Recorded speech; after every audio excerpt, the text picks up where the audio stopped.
Good afternoon, everyone. My name is Chandana Paul. I work for Ansel University as an assistant professor, which is collaborated with Vatel Hotel and Tourism Business School. Today, I'm going to conduct a session on dynamics of case study. I believe that this will be a very resourceful information and a resourceful presentation for the faculties who want to create or develop case studies for undergraduate students who have just passed out from 12th class. I belong to hospitality industry, and in this industry we have skill-based subjects as well as management subjects. And case studies plays a very important role in explaining or making the student understand about a situation or about a topic. So I have prepared a very small presentation on case study, and I will be starting it through.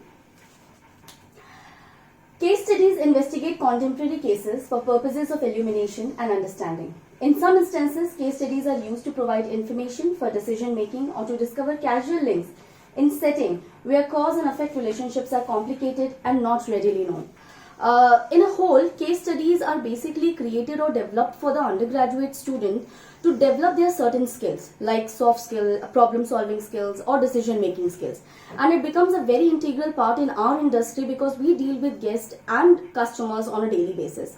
So making the student understand about the topic and making them empathize with the topic is very, very important. And there comes the development of case studies. What is a case study? A case study is an in-depth study of a particular situation.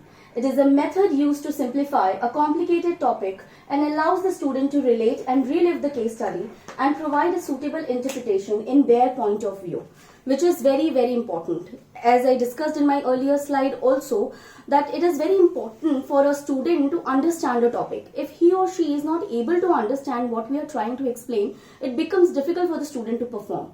So in that case, when we have case studies, we actually make or develop a case study in this manner that the student can interpret it in a better manner. He can actually relate or relive the case and then provide his interpretation or her interpretation according to their point of view.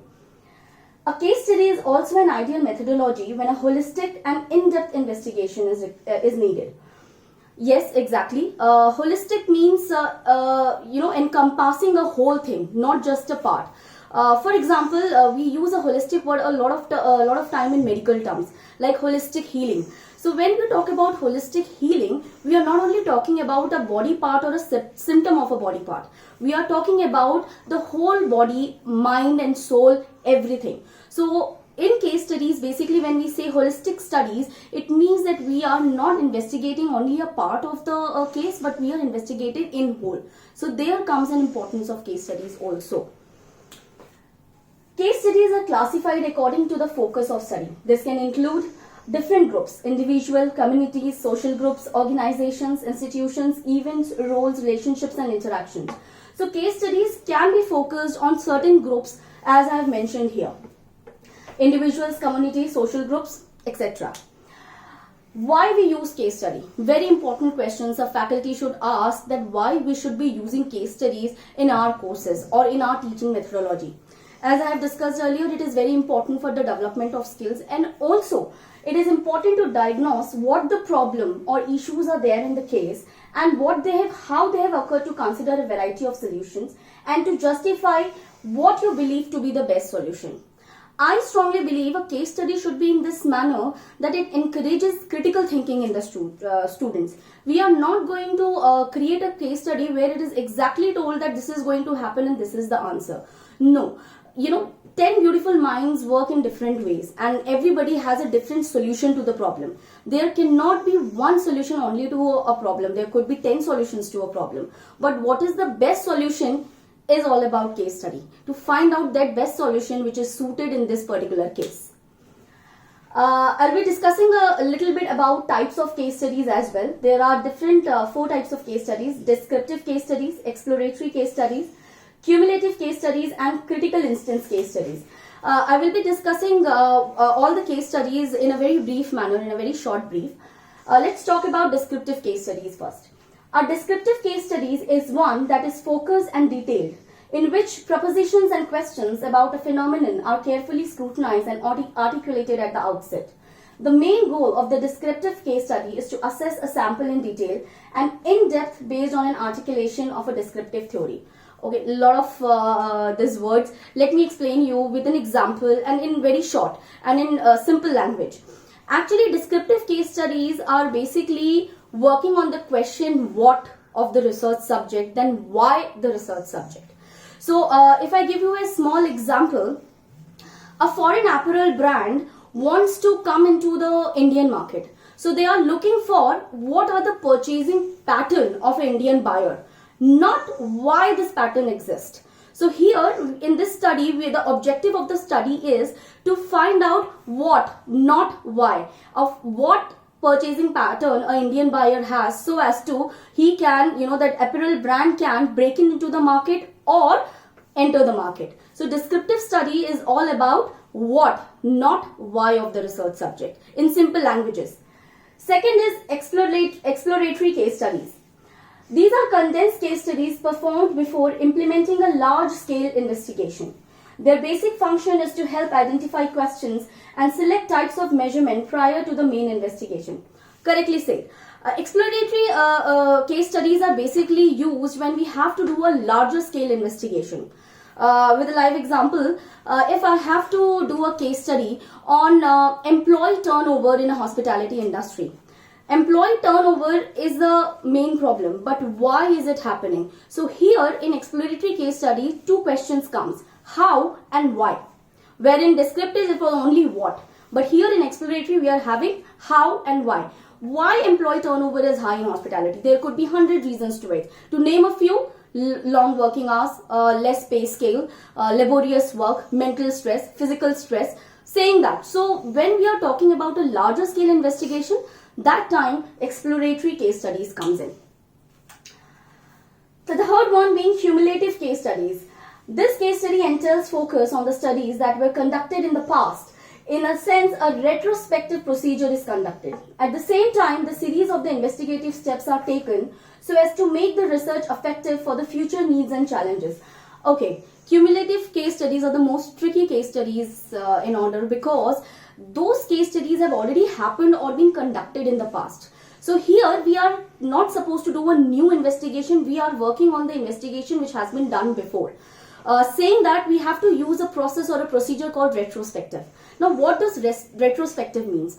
Retrospective means looking back and learning from the failures or successes which the case study had in the previous or when it was conducted in the past. So we have a lot of comparisons which, the data collection in which we can take it from the past and compare it from the present. So this is a very tricky case studies generally used again in a larger scale investigation or for the case studies which have already happened before. The last one is critical instance case studies. Now critical instance case studies are the critical incident techniques. They are the case studies wherein cause and effect relationship comes in. Now cause and effect relationship simply means something which has enabled something to occur. Basically a cause creates an effect. In simple example, why children and teenagers, they do not exercise, and that is the reason why they are obese. They have obesity. So here the cause is because the teenagers are not exercising and they are choosing a different kind of lifestyle, and the effect is that is the reason why they are becoming obese. So here the cause and effect relationship situations which are there, in those situations we do such case studies which are called critical instance case studies. Now my very interesting topic, or you can say the interesting part of the presentation has come, which is developing a case study, which I have learned over, and I personally follow all these things in mind when I am developing case studies for my students, because I know my students, because you are the best person to judge who is your target audience. This kind of developing case studies are done for even in corporate field for their employees. But here I'm talking about, you can use any type of adult learners. It could be students, it could be employees, it could be, trainers or trainees. You can talk about anyone. But whenever we are developing a case study for an adult learner, I strongly believe these are the points which you should be keeping in mind. Let me just run through it. The first one being logical flow of information. Second is relevancy as your top priority. Create a sense of empathy. Simple is always best. And encourage critical thinking. all these 5 points are basically not points, but the things which you should keep in mind while developing a case study. I'll run through all of them one by one. Let's start with the first one, which is logical flow of information. Follow a logical flow of information that simultaneously tells a story. Case studies are a great opportunity to help students develop soft skills and show them techniques to approach particular situations. With a case study, begin by organizing your thoughts to flow from providing the background needed to assess the problem, and then continue on as you tell a logical sequential story. The story should really center on laying out a problem and then solving that problem. In a very simple language, I have tried to explain. Let me make it more simpler for you. When I develop a case study, the first thing I keep in mind that it should go and it should flow like a story, so that it is interesting for the student also to understand. And in that particular situation, I'm also putting with the sequence, I am making a background of the problem, so that I have laid out the problem for the student. Now the student can follow all the sequence, see the background of the problem, analyze the problem, and then assess the problem. I am not directly putting the situation in a way that there is a direct solution to it. No, he needs to analyze it, understand it, and then he needs to assess the problem. So that is your first step. Follow the logical flow of information, which is very important. The second one is create your case study with relevancy as your top priority.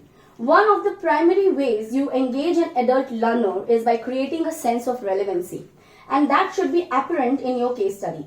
Before you begin writing or developing any type of case study, identify how it will be relevant to your students or that matter learners in a specific day-to-day way. Relevancy, it is very, very important. Giving you a small example, if I am teaching human resource management, there is a very interesting topic or very important topic is employee motivation. So if I'm covering this topic, my case study which I have developed should be relevant to this topic. I cannot discuss anything else apart from motivation, which should be there in that topic. So relevance is the first priority. Giving you an example, let's talk about a marketing team or a marketing organization. A marketing organization, when they have to make the employee understand that why this product has been designed in this way, they give case studies to the employees in a way that they give them a case study in particular to the client, like they are the client and the other thing is the other are the employees. So how a client will think, how the client will empathize in this and why he wants this kind of product. That becomes easier when you give relevant topics and make relevancy as your top priority in your case studies. The third one being, think outside the box when it comes to the perspective from which the case study is written. Since case studies are great for introducing and developing your students' soft skill, use the perspective of the material to create a sense of empathy or understanding on the part of your students. As I have mentioned earlier, empathizing with the situation, putting yourself in the situation is very, very important. I am going to take what decision I have to take when I am in this situation. XYZ will not take decision on my behalf or on my how I think. I can only take decision how I think. So you have to develop a case study wherein the student has a liberty to put himself or herself and empathize with the situation, relive the case, relive the topic, and then analyze and then assess the problem and come out with the best solution. So empathizing is one thing which is very, very important and which should be incorporated in your case studies. The fourth one is, simple is always best. Correct. Exactly said. I believe in these two things. Simple is always best and less is more. In our hospitality, generally chefs always use this fundamental saying less is more. Yes, less is more. And simple is best. So always try to keep your case studies according to the target audience. You cannot overboard them with the details. As faculty, sometimes we have so much of knowledge with us that we want to, give out that knowledge to the students in one go, which is not possible and which is not correct for the students. So you should make case studies and develop case studies in very simple languages, in a very limited amount of details, not overboard them, so that the student is not confused and he or she can achieve the goal of understanding the topic very well. Here we are not only developing the soft skills, problem solving, decision making, we are also inbuilding a sense of importance also in them. Next slide is, don't make the right answer obvious when you are writing a case study. Exactly. The case studies, I strongly believe, cannot be right or wrong. It has to be presented with correct logics and facts. And when you create or develop such kind of case studies where you're encouraging critical thinking into students, the student performance from here it goes here, because he or she have understood the problem, have analyzed the problem well, have analyzed and sharpened the skills of decision making, used his brain, absorbed everything, and then has performed. So here encouraging critical thinking is very important.